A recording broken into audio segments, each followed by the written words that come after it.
ونستغفره ونعوذ بالله من شرور أنفسنا ومن سيئات أعمالنا من يهده الله فلا مضل له ومن يضلل فلا هادي له وأشهد أن لا إله إلا الله وحده لا شريك له وأشهد أن محمدا عبده ورسوله يا أيها الذين آمنوا اتقوا الله حق تقاته ولا تموتن إلا وأنتم مسلمون يا أيها الناس اتقوا ربكم الذي خلقكم من نفس واحدة وخلق منها زوجها وبث منهما رجالا كثيرا ونساء واتقوا الله الذي تساءلون به والأرحام إن الله كان عليكم رقيبا يا أيها الذين آمنوا اتقوا الله وقولوا قولا سديدا يصلح لكم أعمالكم ويغفر لكم ذنوبكم ومن يطع الله ورسوله فقد فاز فوزا عظيما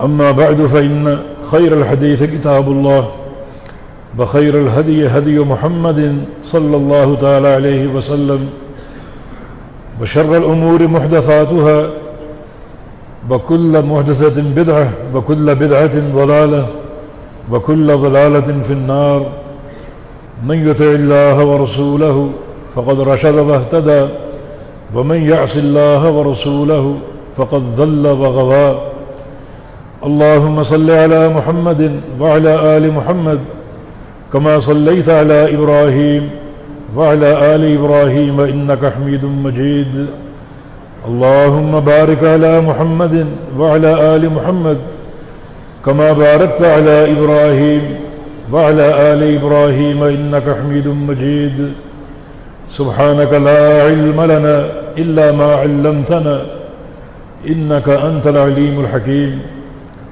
رب اشرح لي صدري ويسر لي أمري واحلل عقدة من لساني يفقه قولي لقد قال الله سبحانه وتعالى أعوذ بالله من الشيطان الرجيم من همزه ونفخه ونفثه بسم الله الرحمن الرحيم فليحذر الذين يخالفون عن أمره أن تصيبهم فتنة أو يصيبهم عذاب أليم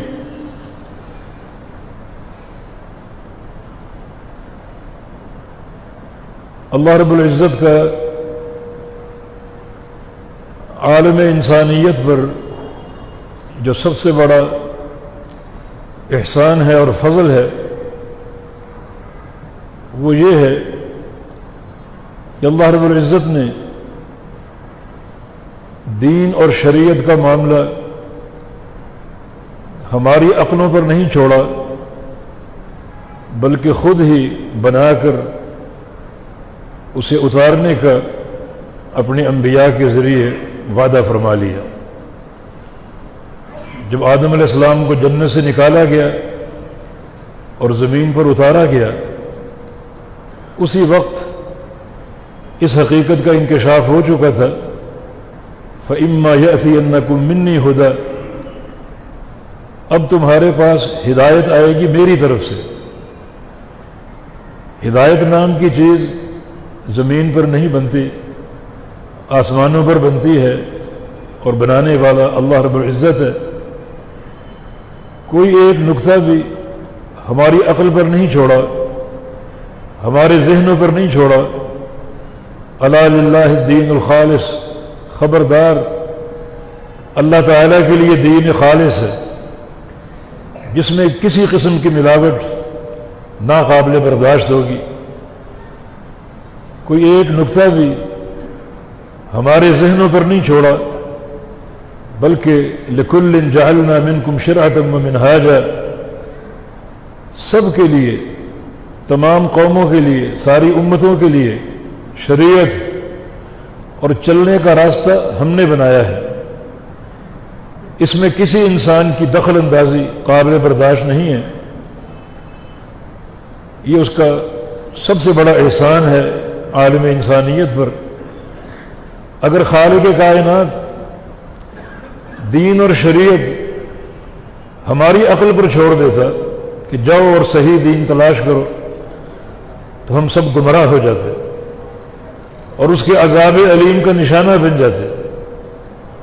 یہ اس کا فضل عظیم ہے اور بہت بڑا احسان ہے کہ اس نے شریعت کا معاملہ ہماری عقلوں پر نہیں چھوڑا، بلکہ خود بنانے کا وعدہ فرمایا، بلکہ خود ہر امت کی شریعت بنائی اور اس امت کے نبی کے ذریعے وہ زمین پر اتار دی اور یہ اعلان کر دیا کہ یہی تمہارے لیے نسخہ ہدایت ہے، اسی پروگرام پر تم نے چلنا ہے، اور یہی در حقیقت جنت کے داخلے کا پروگرام ہے۔ جب آخری نبی محمد الرسول اللہ صلی اللہ علیہ وسلم کی بعثت ہوئی تو اللہ تعالیٰ نے یہ صاف فرما دیا وَإِن تُطِيعُوهُ تَهْتَدُوا، اگر تم میرے پیغمبر کی اطاعت کرو گے تو ہدایت پاؤ گے، اور اگر پیغمبر کے دامن کو چھوڑ دو گے تو جس کے چاہو دامن کو پکڑ لو، گمراہی کی دلدل میں پھنستے جاؤ گے، ہدایت تم سے دور ہوتی جائے گی۔ لَقَدْ كَانَ لَكُمْ فِي رَسُولِ اللَّهِ أُسْوَةٌ حَسَنَةٌ، تمہارے لیے آئیڈیل نمونہ اور مثال رسول اللہ کی شخصیت ہے صلی اللہ علیہ وسلم۔ عقیدہ ہو، عمل ہو، سیاست ہو، خلق ہو، تجارت ہو، معیشت ہو، تمام امور میں، تمام معاملات میں رسول اللہ صلی اللہ علیہ وسلم کی ذات تمہارے لیے نمونہ ہے، جس کی پیروی کرنی پڑے گی، جس کی سچی غلامی قبول کرنی پڑے گی۔ تو یہ ایک احسان عظیم ہے۔ سابقہ انبیاء کے دور میں ہدایت کا معاملہ انبیاء کے دعوت پر قائم تھا۔ نبی علیہ السلام کی حدیث ہے کانت بنو اسرائیل تسوسهم الانبیاء کلما ہلک نبی خلفہ نبی، کہ انبیاء کا جو دین کا معاملہ تھا سابقہ امتوں کا وہ نبیوں کے ہاتھوں میں تھا۔ ایک نبی فوت ہوا، اللہ نے دوسرا بھیج دیا، وہ فوت ہوا، اللہ نے تیسرا بھیج دیا، اور محمد الرسول اللہ علیہ وسلم اللہ تعالیٰ کے آخری نبی ہیں، آپ کے بعد کوئی نبی نہیں آئے گا۔ تو اللہ رب العزت نے اس دین کی قیامت تک کے حفاظت کے لیے ایک جماعت کا انتخاب کیا۔ نبی علیہ السلام کی حدیث ہے العلماء ورثۃ الانبیاء، وہ علماء کی شخصیت ہے جن کو انبیاء کا وارث کہا گیا۔ نبیوں کی وراثت اب علماء کے پاس ہے جو اس امت کی قیادت کریں گے اور سچے اور خالص دین کو پیش کرتے رہیں گے، وہ دین جو اللہ کے پیغمبر چھوڑ کر گئے۔ یہ بھی اللہ تعالیٰ کا احسان عظیم ہے کہ ہمیں ایسے نبی کی امت ہی بنایا جو نبی واقعتاً پورے دین کو پیش کرنے والا، جس کا دل امت کے درد سے بھرا ہوا۔ پیارے پیغمبر نے اپنی حیات طیبہ کے آخری دور میں فرمایا تھا کہ ترکتکم علی البیضاء لیلھا ونہارھا سواء لا یزیغ عنھا الا ہالک، کہ میں تمہیں ایک روشن اور واضح دین پر چھوڑے جا رہا ہوں۔ تکلیفیں بہت سے ہیں، لوگوں نے شاعر بھی کہا، دیوانہ بھی کہا، مجنون بھی کہا، بیمار ذہنیت والا کہا، راستے میں گڑھے کھودے، کانٹے بچھائے، میری نگاہوں کے سامنے بیٹی تک کو شہید کر دیا گیا، کئی صحابہ کو درپے عذاب بھی کیا، اور مدینہ کی پوری زندگی جہاد کے میدانوں میں گزاری۔ تکلیفیں بہت سے ہیں، لیکن آپ نے اپنی عمر کے آخری حصے میں یہ بات فرما دی کہ تمہیں ایک واضح دین دے کر جا رہا ہوں، ایک بالکل روشن، جس کی رات بھی دن کے مانند ہے، جس دین میں کوئی ابہام نہیں ہے، وہ بالکل واضح دین ہے جو تمہیں دے کر جا رہا ہوں۔ یہ بھی ایک احسان عظیم ہے کہ پیارے پیغمبر صلی اللہ علیہ وسلم نے اپنی وفات سے قبل واضح دین ہم تک پہنچا دیا، کوئی نقطہ مبہم نہیں ہے، کوئی خفا اور ابہام نہیں ہے، بلکہ یہ دین ایسا روشن ہے کہ اس میں رات نام کی کوئی چیز ہے ہی نہیں۔ یہ آپ کا سورج جو چمک رہا ہے رات کو غائب ہو جاتا ہے، لیکن دین کا سورج ہمیشہ طلوع ہے اور اس کی رات بھی دن کی معنی پر چمک رہی ہے۔ اب سوال یہ کہ وہ دین کیا ہے، وہ واضح ہدایت کیا ہے؟ وہ بھی نبی علیہ السلام کی ایک حدیث سے ثابت ہے کہ ترکت فیکم امرین لن تضلوا ما تمسکتم بہما کتاب اللہ و سنتی، کہ تمہارے بیچ دو امر چھوڑ کر جا رہا ہوں، دو آرڈر ہیں، دو حکم ہیں میرے، جب تک انہیں تھامے رہو گے تم حق پر قائم رہو گے اور کبھی گمراہ نہ ہو سکو گے۔ وہ دو امر کیا ہے؟ ایک کتاب اللہ اور دوسری سنت رسول اللہ صلی اللہ علیہ وسلم۔ بات واضح ہوتی جا رہی ہے کہ امتوں کی ہدایت اللہ تعالیٰ کے دین کے ساتھ مشروط ہے۔ اللہ تعالیٰ کا دین انبیاء کے ذریعے امتوں تک پہنچتا ہے۔ آخری نبی محمد الرسول اللہ صلی اللہ علیہ وسلم نے، جنہوں نے بڑی محنت کے ساتھ پورا دین بیان کیا اور ہم تک پہنچایا، اور یہ بات واضح فرما دی کہ اس دین کی رات بھی دن کی طرح روشن ہے۔ اور وہ دین کیا ہے؟ وہ دو چیزوں سے عبارت ہے، کتاب اللہ اور سنت رسول اللہ۔ وہ دین کسی کی رائے کا نام نہیں ہے، کسی کے ملفوظات کا نام نہیں ہے، کسی کے ذاتی تفقع کا نام نہیں ہے، کسی کے تخرصات کا نام نہیں ہے، بلکہ یہ دین اللہ کی وحی کا نام ہے جو دو چیزوں سے عبارت ہے۔ وَأَنزَلَ اللَّهُ عَلَيْكَ الْكِتَابَ وَالْحِكْمَةَ، ایک قرآن اور دوسرا پیغمبر علیہ السلام کی حدیث۔ یہ دونوں چیزیں واضح ہیں، نصف النہار کے سورج کی طرح روشن ہے، کوئی نقطہ اس مبہم نہیں ہے، بلکہ ہر چیز واضح روشن اس دین کے اندر موجود ہے۔ آیات بینات آ چکی ہیں، کتاب و سنت کو کھولو اور صحیح دین تک، خالص دین تک اپنی رسائی حاصل کرو، خالص دین تک پہنچنے کی کوشش کرو۔ یہی جنت کا پروگرام ہے۔ رسول اللہ صلی اللہ علیہ وسلم کی حدیث ہے، ما ترکت من شیء یقربکم الی الجنہ الا وقد حدثتکم بہ، کہ لوگوں، ہر وہ قول، ہر وہ عمل، ہر وہ عقیدہ جو تمہیں جنت میں پہنچا سکتا ہے وہ میں نے بیان کر دیا ہے۔ جنت کا پورا پروگرام پیش کر دیا ہے، کوئی نقطہ نہیں چھوڑا۔ جو جو عمل، جو جو عقیدہ جنت میں پہنچانے کا ذریعہ اور سبب ہو سکتا ہے وہ میں بیان کر چکا ہوں۔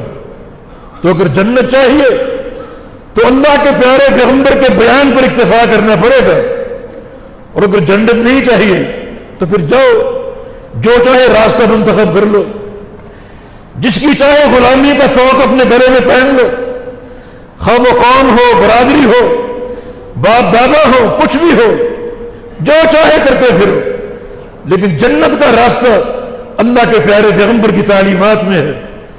تو کتاب و سنت میں وہ آیات بینات موجود ہیں، جنت کا پورا پروگرام موجود ہے۔ اگر واقعتاً چاہیے تو کتاب و سنت کو تھام لو، ایک ہاتھ میں کتاب اللہ ہو، دوسرے ہاتھ میں سنت رسول اللہ صلی اللہ علیہ وسلم ہو۔ صحیح بخاری میں ایک حدیث ہے جو مزید اللہ تعالیٰ کے فضل کو ظاہر کرتی ہے۔ وہ حدیث کیا ہے؟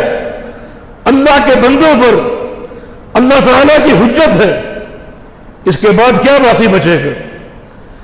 اس کے راوی امیر معاویہ رضی اللہ عنہ فرماتے ہیں کہ رسول اللہ صلی اللہ علیہ وسلم کا فرمان ہے، لا تزال طائفۃ من امتی قائمۃ بامر اللہ، میری امت کا ایک گروہ، ایک جماعت ہمیشہ اللہ کے دین پر، اللہ کے امر پر قائم رہے گی، ہمیشہ ہمیشہ کے لیے تا قیام قیامت۔ ایک لشکر میری امت کا ایک گروہ میری امت کا اللہ کے امر پر قائم رہے گا، اللہ کے امر کو تھامے رہے گا قیامت تک کے لیے۔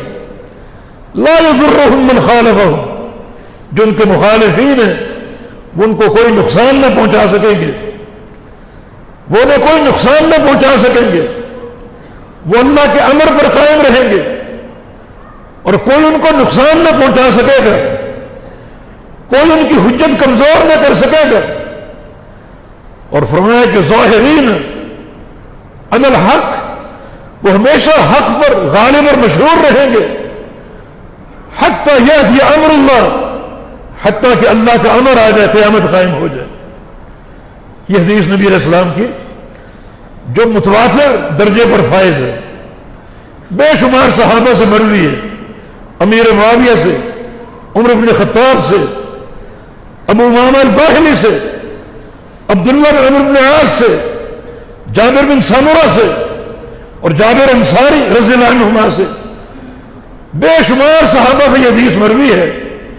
اسی مضمون کے ساتھ نبی علیہ السلام کی پیش گوئی کہ ایک جماعت میری امت کی ہمیشہ حق پر قائم رہے گی اور اللہ کے امر پر قائم رہے گی۔ پہلا سوال یہ ہے کہ آپ نے یہ بات کیوں ارشاد فرمائی؟ اس گروہ کی خبر کیوں دی؟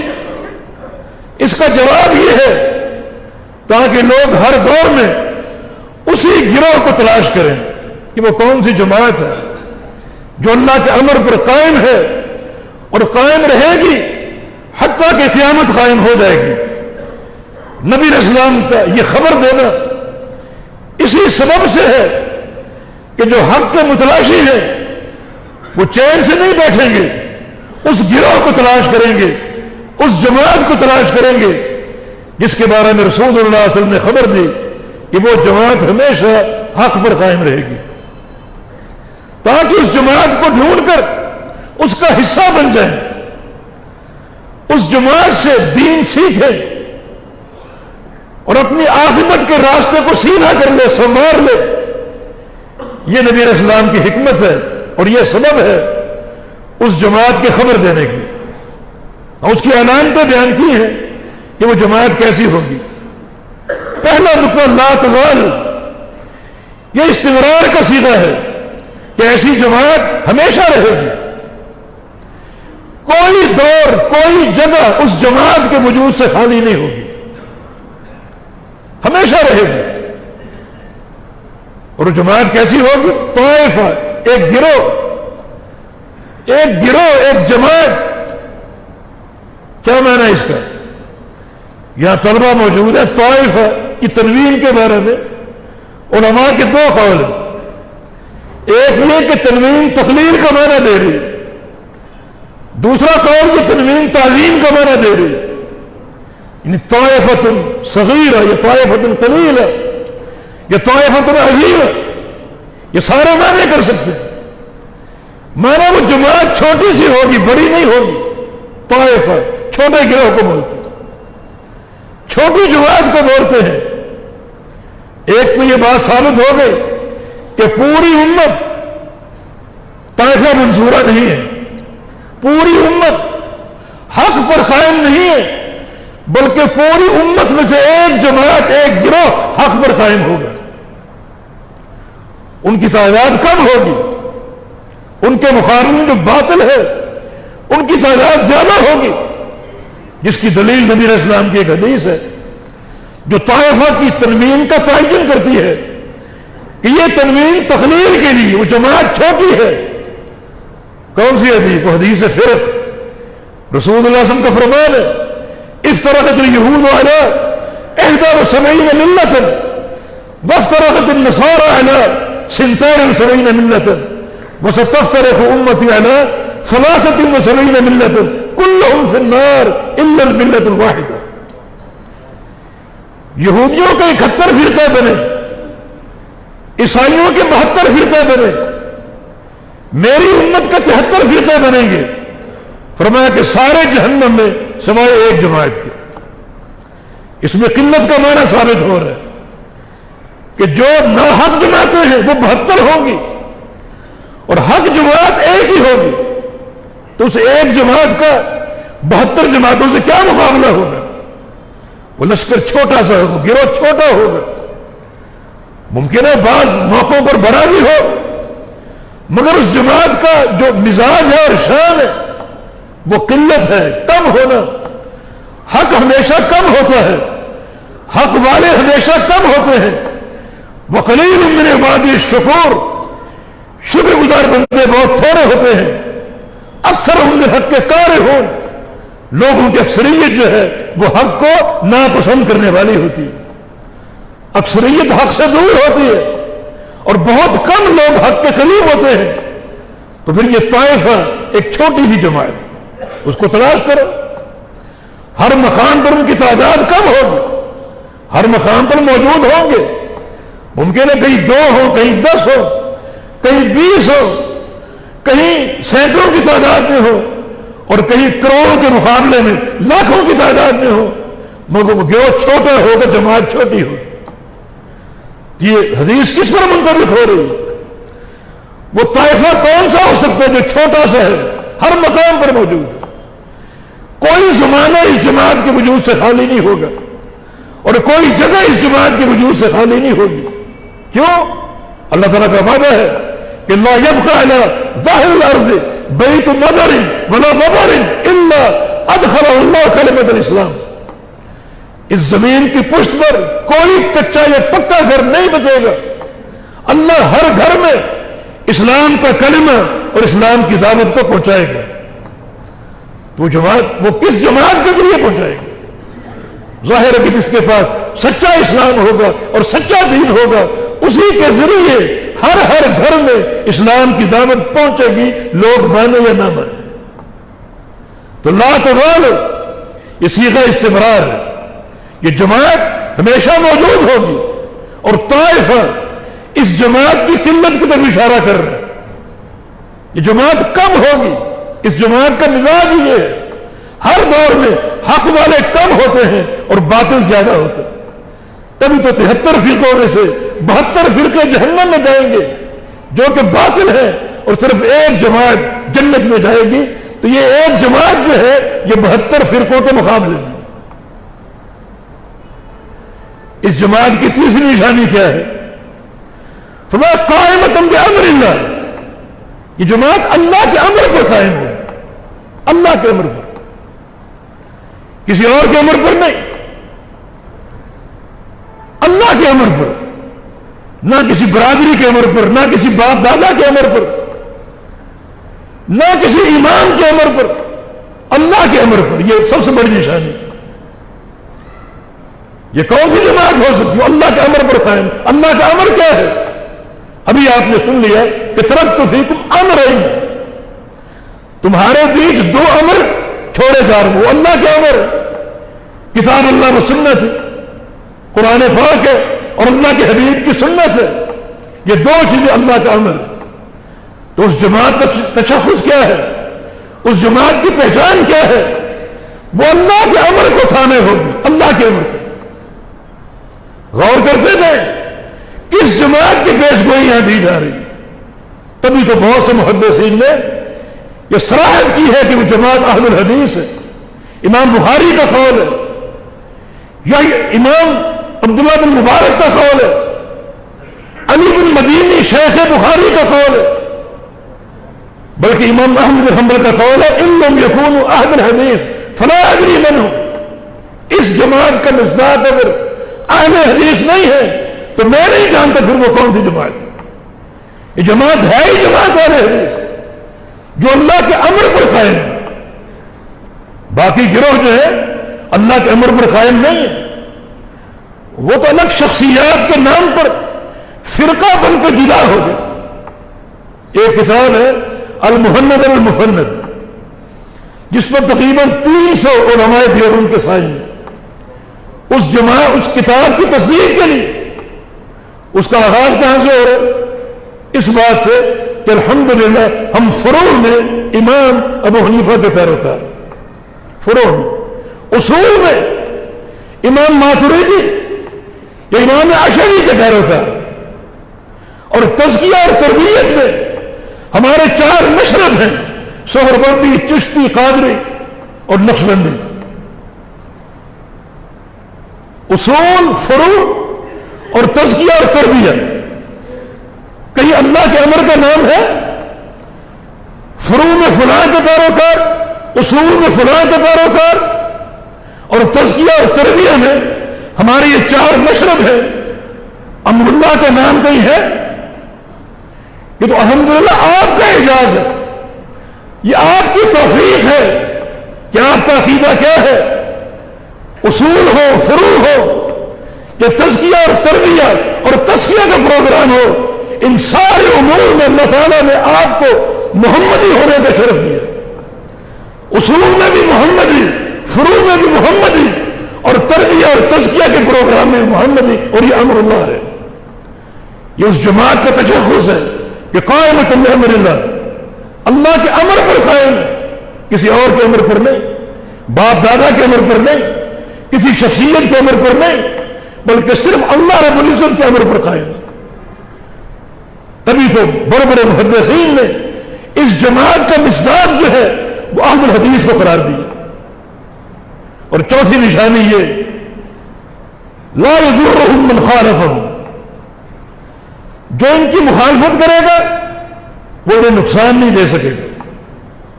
اس کا معنی یہ ہے کہ جو مخالفین ہیں جتنے بھی تعداد میں ہوں، جتنی بھی قوت میں ہوں، وہ کبھی ان کی حجت کو توڑ نہیں سکے گا. ان کی حجت ہمیشہ غالب رہے گی. یہاں تلوار کا ذکر نہیں، حجت کا ذکر ہے کہ اس جماعت کی حجت ہمیشہ قائم رہے گی اور غالب رہے گی. حجت کے اعتبار سے کوئی ان پر غالب نہ آ سکے گا. امام شافعی رحمہ اللہ کا قول ہے، من طلب الحدیث فقد قویت حجتہ. جو بندہ حدیث کا طالب ہے، حدیث پڑھتا ہے، حدیث پڑھاتا ہے، اس کی حجت سب سے زیادہ مضبوط ہوتی ہے، سب سے زیادہ قوی ہوتی ہے جو حدیث کا طالب ہے. حدیث کے طالب کی حجت کوئی دنیا کی طاقت نہیں توڑ سکتی. امیر عمر بن خطاب رضی اللہ عنہ کا قول ہے، یہ اہل الرائے تمہارے پاس آئیں گے، تم سے جھگڑیں گے، تم سے مناظرے کریں گے، قرآن کی آیتوں کی غلط تعبیریں کر کے تمہیں پھنسانے کی کوشش کریں گے. فخذوہم بسنت رسول اللہ صلی اللہ علیہ وسلم، تم ان کو پکڑو، ان کو گرفت قائم کرو اللہ کے پیغمبر کی حدیث کے ذریعے. حدیث کا کوئی توڑ نہیں، حدیث کا کوئی جواب نہیں. تو واقعہ جو طالب حدیث ہوتا ہے اس کی حجت سب سے قوی ہوتی ہے، کوئی ان کی حجت کو توڑ نہیں سکے گا، کوئی ان کو نقصان نہیں پہنچا سکے گا. جسمانی نقصان الگ ہے، حملہ آور ہونا، مساجد کو جلانا، نقصان پہنچانا، یہ معاملہ الگ ہے. یہ نقصان ہوگا یقیناً، اور یہ نقصان تو مزید اللہ کے قرب کا ذریعہ بنتے ہیں. لیکن نبی علیہ السلام جو چیز بیان فرما رہے وہ یہی ہے، یہ طائفہ حق جو ہے، یہ طائفہ حق کا جماعت منصورہ، فرقہ ناجیہ، ان کی حجت سب پر غالب ہوگی اور کوئی دنیا کی طاقت اس حجت کو کمزور نہیں کر سکے گا، اس کو توڑ نہیں سکے گا. اور ظاہرین، یہ جماعت مشہور و معروف ہوگی، ظاہر ہوگی، کھلم کھلا ہوگی. ان کا عقیدہ بھی واضح ہوگا، ان کا عمل بھی واضح ہوگا. اس جماعت کے علاوہ دنیا میں جتنی جماعتیں موجود ہیں، جتنے فرقے موجود ہیں، ان کے اندر ایسی ایسی باتیں ہیں انہیں وہ چھپانے کی کوشش کرتے ہیں، چاہتے ہیں کہ وہ بیان نہ ہو. کتنے اقوال فقہی کتب میں وہ خود شرمندہ ہیں، یہ اقوال چھپے رہے تو بہتر. لیکن اہل الحدیث جو ہے، ان کا عقیدہ، ان کا عمل، اخلاقیات، ان کی معیشت، ہر چیز بالکل واضح اور کھلم کھلا ہے، کوئی چیز چھپی ہوئی نہیں. ان کے دعات معروف ہیں، ان کے علماء معروف ہیں، ان کی ساری باتیں ظاہر و باہر ہیں، کسی چیز کو چھپانے کی ضرورت ہی نہیں. ورنہ دنیا کی ہر جماعت میں کچھ نہ کچھ بات نہیں ضرور ہے. یہ چیز نہ بیان ہو تو بہتر. میں مثالیں دے کر اس مسجد کے مقدس ماحول کو بگاڑنا نہیں چاہتا. تو یہ جماعت ہمیشہ ظاہر رہے گی، مشہور و معروف رہے گی، حتیٰ یأتی امر اللہ، حتیٰ کہ اللہ کا امر آ جائے۔ امر اللہ سے کیا مراد ہے؟ کچھ علماء نے اس کا معنی قیامت کیا کہ کیا قیامت تک یہ جماعت موجود رہے گی، مگر اس کا صحیح معنی یہ ہے اللہ کے امر سے مراد ایک ہوا چلے گی شام سے اور یمن سے، دونوں چیزیں موجود۔ قیامت سے قبل عیسیٰ علیہ السلام کے نزول کے بعد جب پوری زمین پر اللہ کی شریعت نافذ ہو چکی ہوگی، کتاب و سنت نافذ ہو چکی ہوگی، اس کے بعد پھر ایک ہوا چلے گی شام سے اور ایک حدیث میں یمن سے، اور حق یہ ہے کہ دونوں علاقوں سے، اور وہ ہوا جو ہے وہ اہل ایمان تک پہنچے گی، لطیف ہوا، بڑی شاندار ہوا۔ اس ہوا سے جتنے مومن ہوں گے وہ سارے کے سارے فوت ہو جائیں۔ ان کے بعد زمین پر باقی کون بچیں گے؟ مشرک اور کفار، بدعتی قسم کے لوگ، ان پر قیامت قائم ہوگی۔ نبی علیہ السلام کی حدیث ہے لا تقوم الساعة الا على شرار الناس، کہ قیامت قائم ہوگی بڑے بدبخت لوگوں پر۔ لا تقوم الساعة الا على حفارة من الناس، قیامت قائم ہوگی بالکل فضول اور فالتو قسم کے لوگوں پر جن کی کوئی پرواہ نہیں ہوگی۔ لا تقوم الساعة حتى لا يقال في الارض اللہ اللہ، اس وقت تک قیامت قائم نہیں ہوگی جب تک زمین کی پشت پر ایک بندہ بھی توحید خالص کو ماننے والا ہو، ایک بندہ بھی سچی توحید کا حامل ہو، سچی سنت کو ماننے والا ہو، قیامت قائم نہیں ہوگی۔ اس ایک بندے کی خاطر سورج بھی نکلے گا، ستارے بھی طلوع ہوں گے، چاند بھی طلوع ہوگا، بارشیں برسیں گی، کھیتیاں پیدا ہوں گی، باغات پیدا ہوں گے، اس ایک بندے کی خاطر، اور جب بھی وہ بھی فوت ہو گیا پھر قیامت قائم ہوگی۔ بدبخت لوگوں پر قیامت قائم ہوگی۔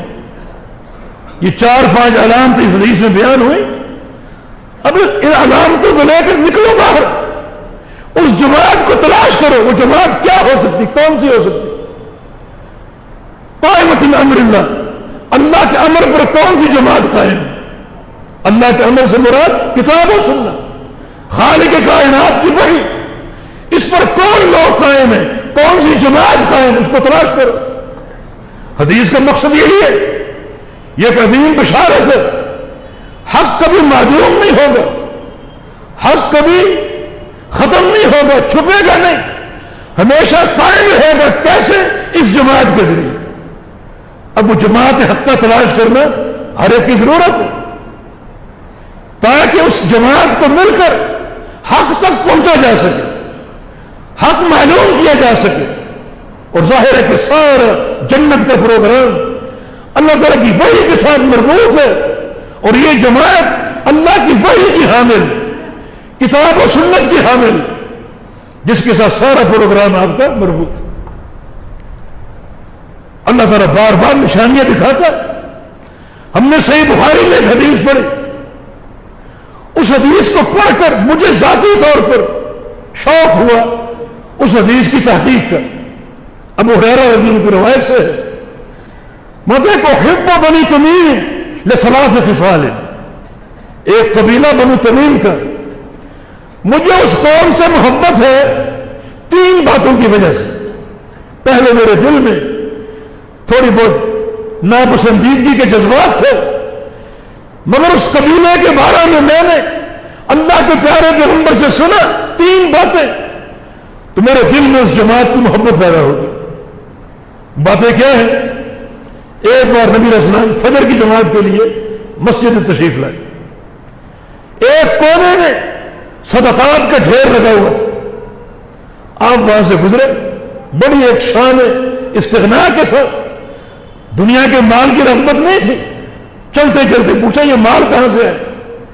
لوگوں نے کہا کہ یہ قبیلہ بنو تمیم کا صدقہ ہے، انہوں نے بھیجا۔ بڑا خوش ہوئے اور فرمایا کہ ہاں نہیں صدقات و قومی، یہ تو میری قوم کا صدقہ ہے، بنو تمیم تو میری قوم۔ ابو ہریرہ فرماتے ہیں جب میں نے نبی علیہ السلام کی زبان سے یہ سنا کہ بنو تمیم اللہ کے نبی کی قوم ہے، تو میرے دل میں اس قوم کی محبت پیدا ہوگی۔ دوسرا فرمان، نبی علیہ السلام گھر تشریف لے گئے، سیدہ عائشہ صدیقہ رضی اللہ عنہا طاہرہ مطہرہ آپ کے گھر میں، آپ کے کمرے میں دیکھا ایک لونڈی ان کی خدمت کر رہی۔ پوچھا کہ لونڈی کون ہے؟ بتائی اس کا فلاں نام ہے، اور یہ لونڈی بنو تمیم کی ہے، بنو تمیم کی۔ فرمایا کہ آتیہا فإنہا من ولد اسماعیل، عائشہ اس لونڈی کو آزاد کر دو، یہ تو اسماعیل علیہ السلام کی اولاد میں سے۔ میرے دل میں اور محبت پیدا ہوگی۔ بنو تمیم اللہ کے نبی کی قوم، اسماعیل علیہ السلام کی اولاد۔ اور تیسری بات، ایک دن نبی علیہ السلام مسجد میں تشریف فرما تھے، دجال کا ذکر آپ نے فرمایا، اس کی ہولناکیاں بیان کی، جو زمین پر فساد برپا کرے گا اس کا ذکر کیا، اور پھر بنو تمیم کا ذکر کیا۔ بنو تمیم جو ہے ہم اشد امتی علی الدجال، دجال کے مقابلے میں سب سے سخت بنو تمیم ہوں گے، دجال کو سب سے شدید مزاحمت بنو تمیم کی برداشت کرنی پڑے گی۔ بنو تمیم کے لوگ جنگجو ہوں گے، دجال کا مقابلہ کریں گے، دجال کو ہزیمت دیں گے، بڑی یہ کمی قوم ہوگی دجال کے مقابلے۔ ابو ہریرہ فرماتے ہیں یہ بات سن کر میرا دل اور بنو تمیم کی محبت سے بھر گیا۔ یہ پوری حدیث صحیح بخاری میں موجود۔ میرے دل میں یہ بات ہے کہ بنو تمیم وہ قوم ہے جو اسماعیل علیہ السلام کی اولاد میں سے، اللہ کے پیغمبر کے دور میں بھی یہ لوگ موجود تھے اور قیامت تک موجود رہیں گے، کیونکہ اللہ کے پیغمبر پیش گوئی فرما چکے کہ یہ لوگ دجال کا مقابلہ کریں گے۔ دجال یہ قرب قیامت آئے گا، دجال کے مقابلے میں سخت ہوں گے، بڑے شدید ثابت ہوں گے۔ تو مانا بنو تمیم ایک پرانا قبیلہ ہے، اللہ کے پیغمبر کے دور میں بھی تھا اور قیامت تک رہے گا، دجال کا مقابلہ کرے گا۔ مجھے یہ شوق پیدا ہوا کہ بنو تمیم کے لوگوں کو تلاش کروں، یہ کہاں ہے، کیا ان کا عقیدہ ہے، کیا ان کا عمل ہے، کیا ان کا منہج ہے۔ یہ سعودی عرب میں بہت سے مقامات پر یہ آباد ہے، بہت سے علاقوں میں آباد ہے، اور میں سفر کر کے بہت سے بنو تمیم کے لوگوں سے ملا، ان کے علماء سے ملا۔ یہ بشارت ہے آپ کے لیے کہ وہ سارے کے سارے اہل حدیث تھے، سارا بنو تمیم قبیلہ اہل حدیث میں مشتمل۔ اگر کتاب و سنت کی آیات بینات آپ کی اصلاح نہیں کر سکتی، اسی عقیدے پر غور کرنا۔ اللہ کے نبی نے جس جماعت کا ذکر کیا، جس جماعت کے مناقب بیان کیے، جس جماعت کی شان بیان کی، اس جماعت کے علماء کو دیکھو، ان کے عامت الناس کو دیکھو، میری خوشی کی انتہا نہ رہی کہ وہ سارے کے سارے اہل حدیث تھے۔ تو اللہ نشانیاں دکھاتا ہے تاکہ لوگوں کی اصلاح ہو جائے۔ اب بھی پلٹ آؤ، اب بھی لوٹ آؤ، حق کی طرف رجوع کرو۔ تو بحمد اللہ اہل الحدیث وہی جماعت ہے جو اس حدیث کا مصداق ہے، حدیث فرق کا مصداق ہے۔ جب صحابہ نے پوچھا کہ 72 فرقے جہنم میں جائیں گے، ہمیں ان سے کوئی سروکار نہیں، جو طائفہ منصورہ ہے جنتی جماعت اس کی نشاندہی کر دی۔ وہ کون ہے؟ وہ کون لوگ ہیں؟ وہ کس عقیدے کو ماننے والے ہیں؟ تو رسول اللہ صلی اللہ علیہ وسلم نے صرف 3 لفظ بیان کیے اس قوم کے تشخص کو واضح کرنے کے لیے۔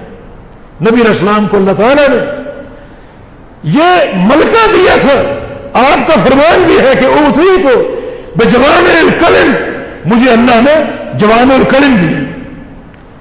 جوامع الکلم کا معنی یہ ہے کہ ایک چھوٹا سا جملہ بول کر جنت کا پورا پروگرام پیش کر سکتا۔ چنانچہ آپ نے چھوٹا سا جملہ بولا، اس طائفہ منصورہ کو واضح کر دیا جس میں جنت کا پورا پروگرام موجود ہے۔ فرمایا کہ وہ ایک جماعت جو جنت میں جائے گی وہ کون ہے؟ ہم ما انا علیہ اليوم واصحابی، یہ جماعت وہ ہے جو اس چیز کو تھام لے، اس چیز پر قائم ہو جائے جس میں آج میں ہوں اور میرے صحابہ۔ 2 لفظوں میں آپ نے طائفہ طائفہ منصورہ کی تعریف کر دی، دو لفظوں میں جنتی گروہ کا تشخص آپ نے واضح کر دی۔ اب نبی علیہ السلام کا دور لے لو اور صحابہ کا دور لے لو، اس دور میں کیا تھا؟ توحید خالص۔ اس دور میں کیا تھا؟ اللہ کے پیارے پیغمبر کی سچی غلامی، نہ کسی شخصیت کا نام تھا، نہ کتاب و سنت کے علاوہ کوئی کتاب تھی، صرف قال اللہ اور قال رسول اللہ، قال اللہ اور قال رسول، کتاب و سنت، قرآن و حدیث، توحید خالص کی باتیں، اللہ کے پیارے پیغمبر کی سچی غلامی اور سچی اطاعت، یہ اس دور کا تشخص ہے، اس دور کا اعجاز ہے۔ تو آپ نے دو لفظوں میں جنتی جماعت کی تعریف فرما دی کہ وہ جماعت وہ ہے جو اس چیز پر قائم ہو جس پر میں ہوں اور میرے صحابہ۔ وہ چیز کیا ہے؟ وہ امر اللہ ہے، جس کا اس حدیث میں ذکر ہے کہ ایک گروہ میری امت کا، ایک جماعت میری امت کی اللہ کے امر پر قائم رہے گی۔ وہ کتاب و سنت ہے، قرآن و حدیث ہے۔ بحمداللہ دونوں حدیثوں کا ایک ہی مطلوب ہے، ایک ہی مفہوم اور ایک ہی معنی ہے کہ جماعت حقہ جو ہے اللہ کے امر پر قائم ہوگی۔ ان کے سامنے نہ قوم ہے، نہ برادری ہے، نہ آباء و اجداد کا دین ہے، نہ کسی پیر و مرشد کی باتیں ہیں، ان کے سامنے کتاب اللہ ہے اور سنت رسول اللہ ہے۔ تو بڑے واضح الفاظ میں آپ نے یہ بات بیان کر دی کہ وہ طائفہ منصورہ کون ہے، وہ جنتی گروہ کون۔ توحید ہمارے ایمان اور عقیدے کی اساس ہے۔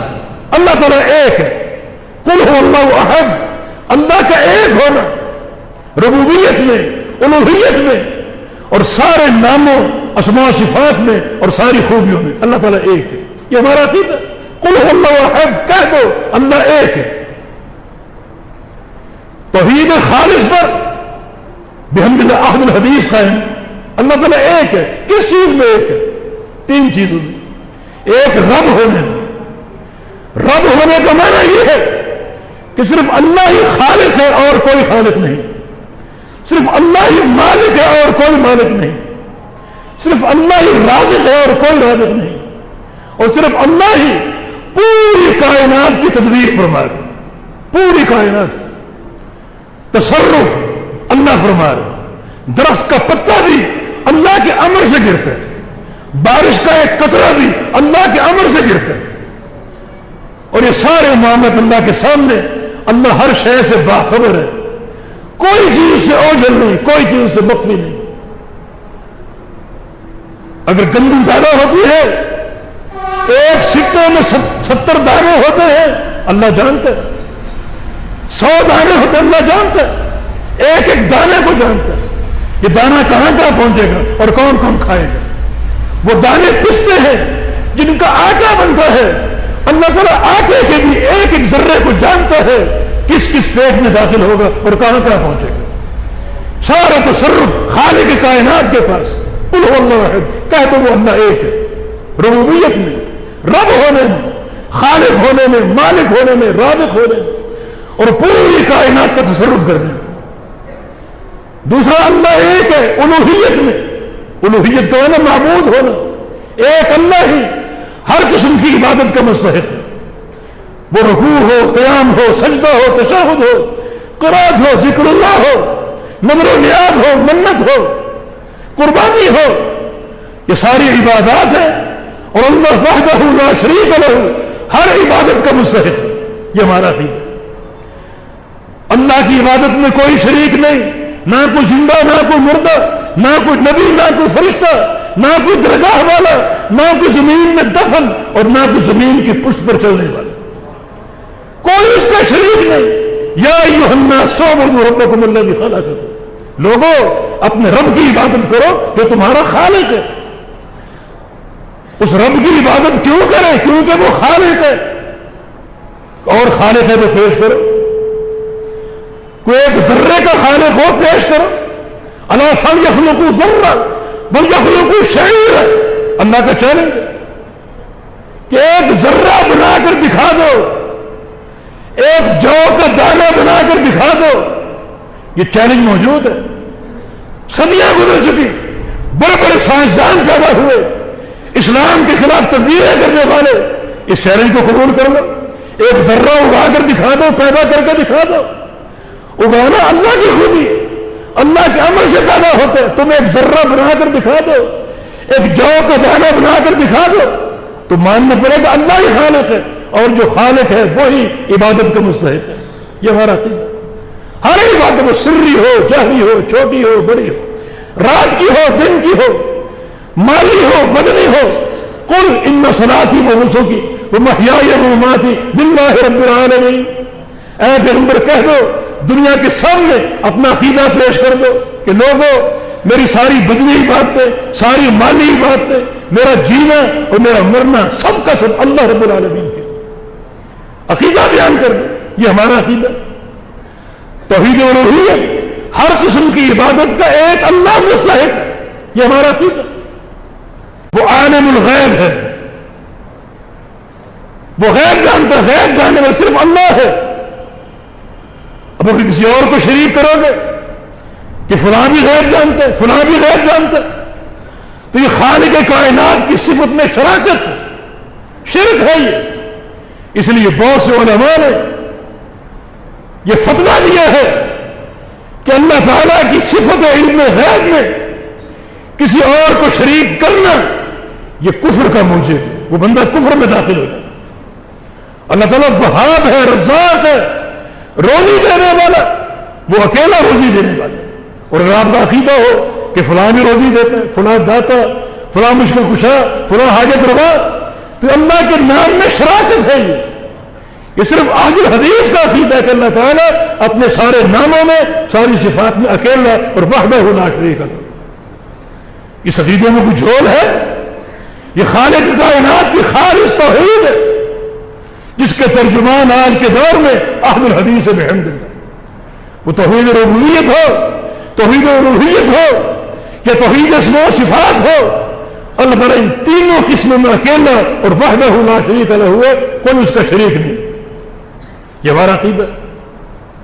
ہمارا عقیدہ یہ ہے پیغمبر علیہ السلام کے تعلق سے کہ آپ پر ایمان لانا فرض ہے، آپ کی نبوت کو ماننا فرض ہے، آپ کا اکرام اور تعظیم کرنا فرض ہے، اور سب سے بڑھ کر یہ کہ آپ کی محبت کرنا فرض ہے.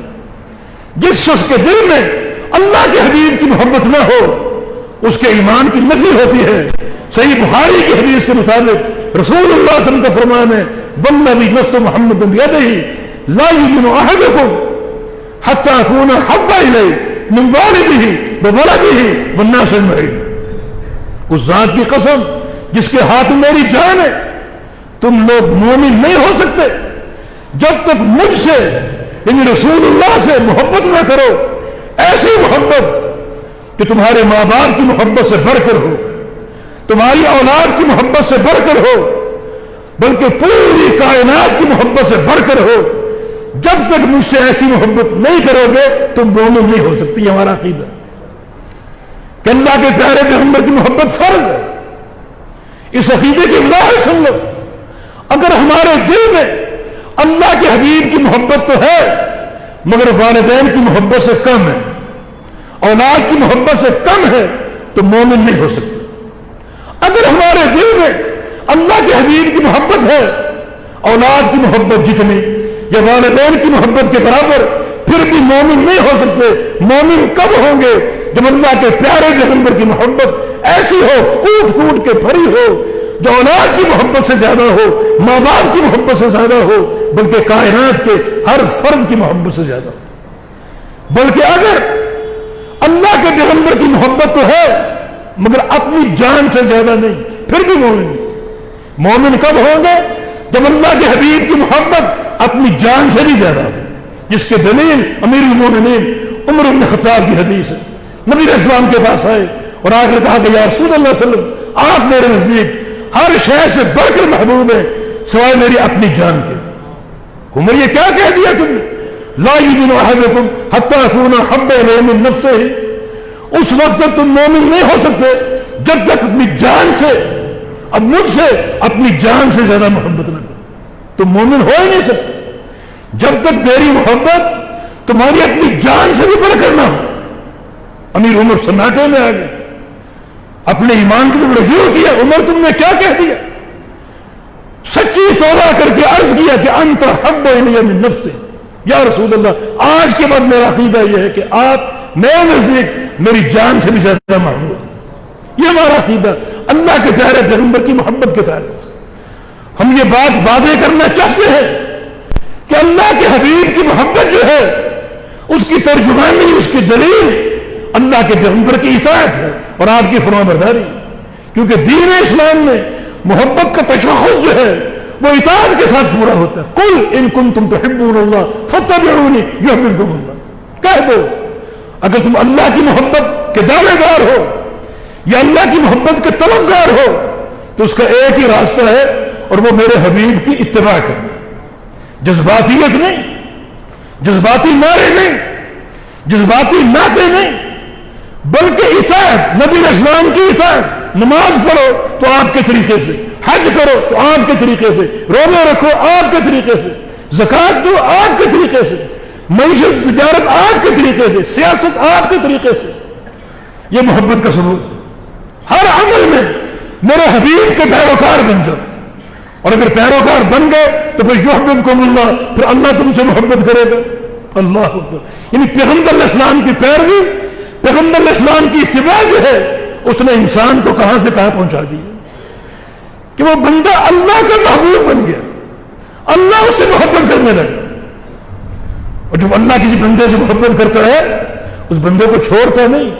صحیح بخاری کی حدیث ہے ان اللہ اذا حب عبدا نادى جبریل، جب اللہ کو کسی بندے سے محبت ہو جاتی ہے تو اللہ تعالیٰ جبریل امین کو آواز دیتا ہے، جبریل میری بات سنو۔ جی یا اللہ کیا حکم ہے؟ اللہ فرماتا ہے کہ انی احب فلانا فاحبہ، مجھے فلاں بندے سے محبت ہو چکی، تو بھی اس سے محبت کر۔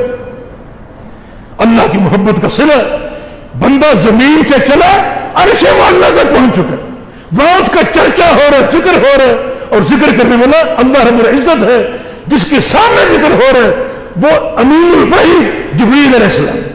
کیا عزت کی راہ ہے! فلاں بندے سے میرا پیار پڑ چکا، محبت کر چکا میں، تو بھی اس سے محبت کر۔ اور پھر جبریل امین سارے فرشتوں کو مخاطب ہوتے، ساتوں آسمانوں کے فرشتے سب کو پکار کے، فرشتوں سنو ان اللہ یحب فلانا فاحبوہ، اللہ کو فلاں بندے سے محبت ہو چکی، تم سب کے سب اس سے محبت کرو۔ پھر ساتوں آسمانوں کے فرشتے اس بندے سے محبت کرتے۔ کیا عزت ہے! اور اس کا راستہ اللہ کے حبیب کی غلامی کا راستہ۔ قل ان کنتم تحبون اللہ فاتبعونی، اللہ کی محبت کے طلبگار ہو، میرے پیغمبر کی اتباع کر لو، میرے پیغمبر کی اتباع کرو گے تو اللہ تمہیں اپنا محبوب بنا دے گا۔ اللہ نے محبوب بنا لیا، اب آسمانوں میں بندے کا چرچا ہو رہا، اللہ جبریل کو پکار رہا، مجھے فلاں بندے سے پیار ہو گیا تو بھی اس سے پیار کر۔ اور جبریل ساتوں آسمانوں کے فرشتوں کو ندا کرتے، وہ فرشتے کروڑوں اربوں خربوں کی تعداد میں، کیونکہ نبی علیہ السلام کی حدیث ہے ما فی السماوات السبع موضع اربعۃ اصابع الا ملک قائم وملک راکع وملک ساجد واضع جبہتہ للہ، کہ ساتوں آسمانوں میں ایک 4 انگلی کے برابر خالی جگہ نہیں، ہر جگہ فرشتہ موجود، کوئی قیام میں، کوئی رکوع میں، کوئی سجود میں، ہر جگہ فرشتہ موجود۔ کتنے فرشتے! آسمانوں کی وسعت کو دیکھو، آسمانوں کی بڑائی کو دیکھو، اور فرشتوں کی تعداد کا تصور کرو۔ یہ سارے بندے، سارے فرشتے اس انسان سے محبت کرتے ہیں۔ کیوں؟ کیونکہ اللہ تعالیٰ کو اس انسان سے محبت ہو گئی۔ اللہ کو محبت کیوں ہوئی؟ کیونکہ اس انسان نے اللہ کے حبیب کی سچی غلامی قبول کر لی، کسی اور کا فرمانبردار نہیں، نہ برادری کے قوانین کا، نہ واجداد کی باتوں کا، نہ کسی پیر و مرشد کی باتوں کا، نہ کسی امام کی باتوں کا، وہ سب سے کٹ کر حنیف بن کر اللہ کے حبیب کا پیروکار بن چکا۔ اللہ تعالیٰ نے اس بندے کو چن لیا اپنی محبت کے لیے۔ اب ساتوں آسمانوں میں عرش اللہ پر بندے کا نام گونج رہا ہے۔ یہ ہے اللہ کے پیارے پیغمبر کی غلامی کا صلہ اور نتیجہ،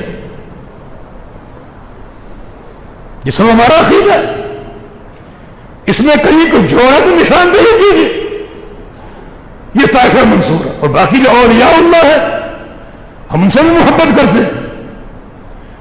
ان سے محبت کرنا بھی ہماری محبت کی تکمیل کا حصہ ہے. اللہ اور اس کے رسول کی محبت اس وقت تک مکمل نہیں ہوگی جب تک اللہ کے اولیاء سے محبت نہ کی جائے. اللہ تعالیٰ کی محبت کا تکمیلہ ہے یہ, اللہ کی محبت کا تتمہ ہے یہ. اللہ کی محبت کا دعویٰ ایک انسان کرتا ہے مگر اولیاء سے محبت نہیں کرتا, وہ اپنے دعوے میں جھوٹا ہے, سچا نہیں. ولی کی تعریف سن لو, ولی کسے کہتے ہیں؟ ولی کی تعریف وہ ہے جو خود قرآن نے پیش کی, الا ان اولیاء اللہ لا خوف علیہم ولا هم یحزنون. اللہ کے اولیاء کون ہیں؟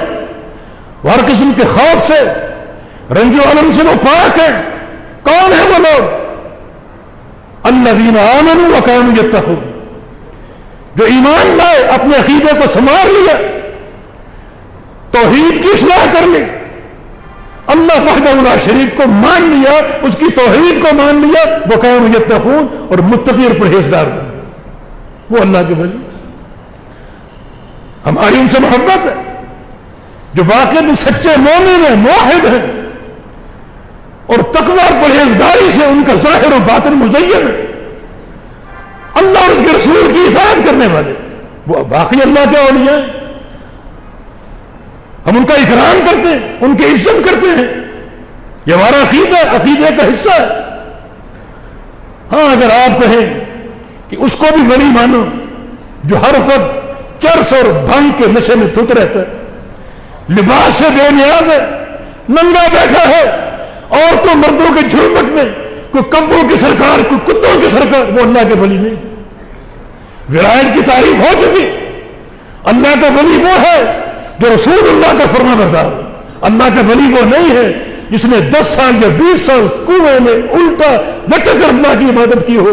الٹا لٹک کے عبادت کرنا اللہ کے پیغمبر سے ثابت ہے. اللہ کا ولی وہ نہیں ہے جس نے 40 سال ایک ٹانک پہ کھڑے ہو کر نفل ادا کیے ہوں, کیونکہ ایک ٹانک پہ کھڑے ہو کے نفل ادا کرنا اللہ کے پیغمبر سے ثابت نہیں. اللہ کا ولی وہ ہے ہر حال میں, اکیلا ہو, لوگوں کے بیچ ہو, رات ہو, دن ہو, بازار میں ہو, گھر میں ہو, سفر میں ہو, حضر میں ہو, وہ پابند ہے اور تابع ہے ایک ہی شخصیت کی سنت کے, اور وہ رسول اللہ صلی اللہ علیہ وسلم. وہ اللہ کا ولی. الذین آمنوا وکانوا یتقون, جن کا عقیدہ راسخ ہو, توحید مضبوط ہو, اور وہ متقی ہو. متقی کی جامع تعریف یہ ہے کہ ہر امر میں اللہ کے پیارے پیغمبر کی اتباع کرنے والے. اللہ کا ولی وہ نہیں ہے. امام شافعی کا قول ہے کہ تم ایک شخص کو دیکھو جو اپنی شان منوانے کے لیے آگ پر چلتا ہے اور جلتا نہیں, اپنی شان منوانے کے لیے فضاؤں میں اڑتا اور گرتا نہیں, اپنی شان منوانے کے لیے پانی پر چلتا اور بھیگتا نہیں. خبردار, اس کو اللہ کا ولی نہیں مانے. اللہ کا ولی عمل کرتا ہے, اللہ کا ولی اللہ کے حبیب کی سنت کی اتباع کرتا ہے. اللہ کا ولی شوق باز نہیں ہوتا. لوگوں کو آگ میں چل کر دکھائے, یا لوگوں کو پانی پر چل کر دکھائے, یا لوگوں کو ہوا میں اڑ کر دکھائے, یہ سب شوق بازیاں ہیں. اللہ کا ولی شوق باز نہیں ہوتا. اللہ کا ولی تو ہر حال میں اللہ کے پیارے پیغمبر کی سنت میں فنا ہوتا ہے. وہ اللہ کے ولی. یہ شان اگر واقعی موجود ہے تو اہل الحدیث کا ایمان, وہ اللہ کا ولی محبت کا مستحق ہے, وہ نیک اور صالح ہے, اس کا اکرام ہم پر فرض ہے. بلکہ اولیاء اللہ کو اگر نہ مانے تو اللہ اور اس کے رسول کی محبت مکمل نہیں ہوتی. سارے صحابہ, اہل بیت, تابعین, محدثین, فقہاء, علماء, یہ اللہ کے اولیاء ہیں جو دن رات قال اللہ اور قال رسول میں اپنی زندگی گزارتے ہیں. ہماری ان سے محبت. ہاں, جن کو تم ولی مانتے ہو ان میں ولایت کی شان موجود نہیں ہے. لباس سے بے نیاز ہو جانا یہ ولایت نہیں ہے. ہر وقت کتوں کی غلاظت میں گھرے رہنا یہ ولایت کی شان نہیں ہے. مردوں عورتوں کے جھرمٹ میں بیٹھنا, کوئی پردہ نہ ہو, کوئی حجاب نہ ہو, یہ شان ولایت نہیں ہے. شان ولایت ہر حال میں اللہ کے پیارے پیغمبر کی سنت کی اتباع کرنا, سنت کی پیروی کرنا. ہماری ان سے محبت. تو یہ اہل حدیث کا عقیدہ ہر حال میں, ہر عمل میں اللہ کے حبیب کی پیروی اور اللہ کے حبیب کی اتباع, یہ ہمارے ایمان کا حصہ ہے, ایمان کا جز ہے. تبھی تو ہم یہ دعویٰ کرنے حق بجانی میں جو پیارے پیغمبر نے فرقہ ناجیہ کا تشخص پیش کیا، اس کا مصداق اہل الحدیث ہے۔ بڑے بڑے محدثین کے اقوال موجود ہیں، محدثین کے فتوے موجود ہیں، امام بخاری کا قول، احمد بن حنبل کا قول، علی بن مدینی کا قول، عبداللہ بن مبارک کا قول، اور یہ سارے محدثین جو ہیں امت کے اساتین ہیں کہ اس جماعت کا مصداق جو ہے وہ جماعت اہل حدیث۔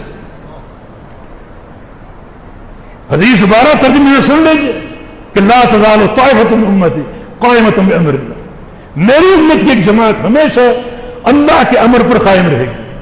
وہ جماعت کم ہوگی، طائفہ، کیونکہ ایک جماعت کے مقابلے میں 72 گروہ ہوں گے۔ تناسب آپ خود دیکھ لیں، 72 گروہ زیادہ ہیں یا وہ ایک جماعت زیادہ ہے؟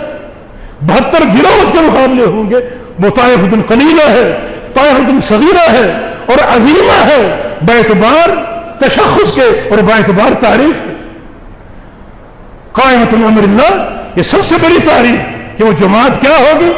اللہ کے امر پر قائم ہوگی۔ اور اللہ کا امر کیا ہے؟ جو اللہ کے پیغمبر نے بتا دیا کہ ترکت فیکم امرین، تمہارے بیچ 2 اللہ کے امر چھوڑ کے جا رہا ہوں، وہ کتاب اللہ ہے اور سنت رسول اللہ۔ لا یضرهم من خذلهم یا من خالفهم، جو ان کے مخالفین ہیں ان کو نقصان نہیں پہنچا سکے۔ جسمانی نقصان کی بات نہیں ہو رہی بلکہ حجت کی بات ہو رہی ہے۔ ان کی حجت ہمیشہ غالب رہے گی، ہمیشہ قوی رہے گی، اور پوری کائنات اکٹھی ہو کر بھی ان کی حجت کو توڑ نہیں سکے گی اور اس کو مغلوب نہیں کر سکے گی۔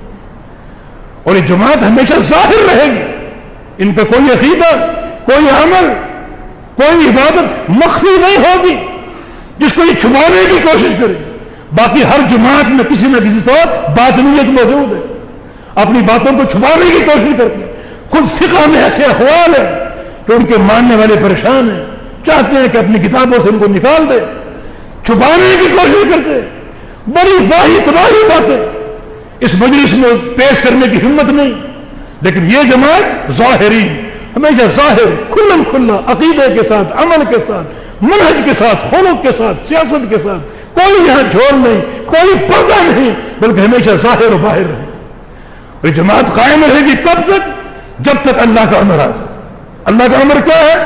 قرب قیامت وہ ہوا جو شام سے یمن سے نکلے گی اور ایک ایک مومن تک پہنچے گی۔ نبی علیہ السلام کی حدیث ہے اس وقت مومن اگر پہاڑ کی کسی چوٹی اور کسی غار کے اندر ہوگا، ہوا وہاں بھی پہنچ جائے گی، اس تک پہنچے گی اور آہستہ آہستہ اس کی موت واقع ہو جائے گی۔ باقی پھر کیا بچے گا؟ بدبخت لوگ، شرار الناس، مشرک، کافر، بے ایمان قسم کے لوگ، بدعتی قسم کے لوگ، وہ باقی بچیں گے۔ ان شرار الناس پر قیامت قائم ہوگی۔ تو بحمداللہ نبی علیہ السلام کی حدیث کی روشنی میں اور کتاب و سنت کی روشنی میں ایک اہل حدیث کا مقام واضح ہوتا ہے۔ ہاں، اب ہماری ذمہ داری کیا ہے؟ دیکھیں امام شافعی رحمہ اللہ کے قول ہے اذا رأیت احد من اہل الحدیث فکأنی رأیت رسول اللہ صلی اللہ علیہ وسلم۔ بڑا عظیم ہو، جب میں کسی اہل حدیث کو دیکھتا ہوں تو ایسا محسوس ہوتا ہے کہ میں نے رسول اللہ کو دیکھ لیا۔ کیوں؟ یہ شان تو ہے اہل حدیث کی، مقام واضح کرتا ہے، مگر ایک ذمہ داری بھی ہے کہ اہل حدیث کیسا ہونا چاہیے؟ ایسا ہونا چاہیے شکل و صورت کے اعتبار سے، عمل کے اعتبار سے، عقیدے کے اعتبار سے، اخلاق کے اعتبار سے، سیاست کے اعتبار سے، کہ ہماری ایک ایک چیز میں اللہ کے پیارے پیغمبر کی سنت کا حسن اور سنت کا رنگ نظر آئے۔ یہ ذمہ داری، خوبی تو ہے، ساتھ ذمہ داری بھی ہے۔ اگر اہل حدیث کو دیکھ کر نبی کے صحابی یاد ہے، خود نبی علیہ السلام کی یاد ہے، شرف کی بات ہے، لیکن ساتھ ذمہ داری بھی کہ ہر اہل حدیث کو ایسا بننا پڑے گا۔ اپنا لباس، وضاقت، شکل و صورت، عقیدہ، عمل، اپنے سارے امور ظاہری و باطنی سب کے سب مطابق ہوں رسول اللہ کے طریقے اور آپ کی سنت کے مطابق، وہ اہل حدیث۔ تو یہ شرف بھی ہے اور ذمہ داری بھی ہے۔ اللہ پاک ہمیں اس شرف پر قائم رہنے کی اور جو ذمہ داریاں عائد ہوتی ہیں انہیں پورا کرنے کی توفیق عطا فرما دے۔ اللہ تعالی ہم سب کی اصلاح فرما دے۔ اللہ رب العزت ہمارے بیماروں کو شفا عطا فرما دے۔ اللہ رب العزت ہمارے وطن پاکستان میں اسلام کے بول بالا فرما دے، یہاں شرک کی بے خونی ہو اور توحید قائم ہو جائے۔ بدعت کی بےخونی ہو اور پیغمبر علیہ السلام کی سنت قائم ہو جائے. اقول قولی ھذا واستغفر اللہ لی ولکم وآخر دعوانا ان الحمد للہ رب العالمین.